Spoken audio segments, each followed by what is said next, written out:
40 ans qu'il regarde, lit et signe des documents. Depuis ses débuts politiques dans les années 70, Guy Malandin a tout connu.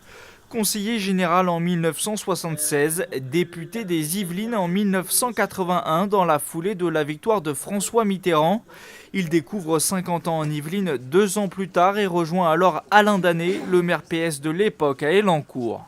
J'ai choisi Elancourt parce que, je le rappelle, la circonscription couvrait Trappes, Elancourt, Maurepas, Plaisir, etc. Donc une très très grande partie de ce qu'était la ville nouvelle à cette époque. Ça, ce n'était pas comme ça. Et c'est à Elancourt que l'ingénieur de formation exploitera ses connaissances et capacités en matière d'urbanisme.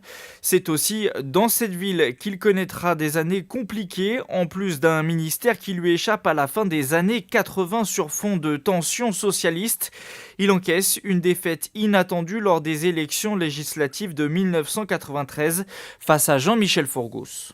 Alors qu'à Bois d'Arcy, on est aux anges, les sympathisants sont en liesse, à Elancourt, la déception envahit le visage des proches sympathisants de Guy Malandin. Une déception que Guy Malandin a su faire sienne avec humour, itinéraire d'une défaite inattendue. La politique, c'est comme ça, hein. Ce sont des victoires et des défaites. Il ne faut jamais attendre en politique le remerciement de ce qu'on a fait pour ses concitoyens. Dans l'immédiat, je vais chercher du travail.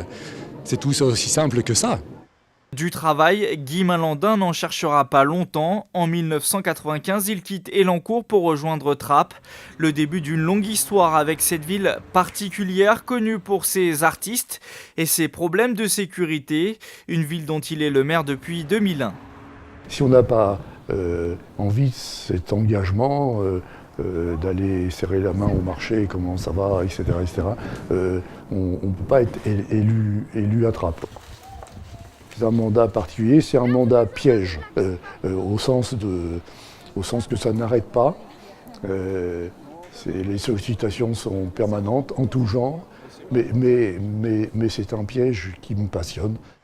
Réélu en 2008 et 2014, Guy Malandin a changé profondément le visage de la commune depuis 17 ans, avec une priorité mise sur la rénovation urbaine. Reste un chantier majeur dans les cartons depuis 20 ans, celui de l'enfouissement partiel de la Nationale 10.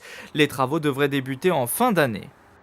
Les élections à Trappes sont dominées par les sujets de l'urbanisme et de la sécurité. C'est la Nationale 10 et son aménagement en attendant une hypothétique déviation au large de Trappes par la 12.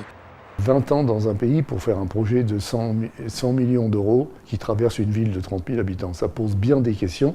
On fait les fouilles archéologiques en janvier, on commence les dévoiements de réseaux, tout est tracé par terre, etc. Pour moi, c'est parti.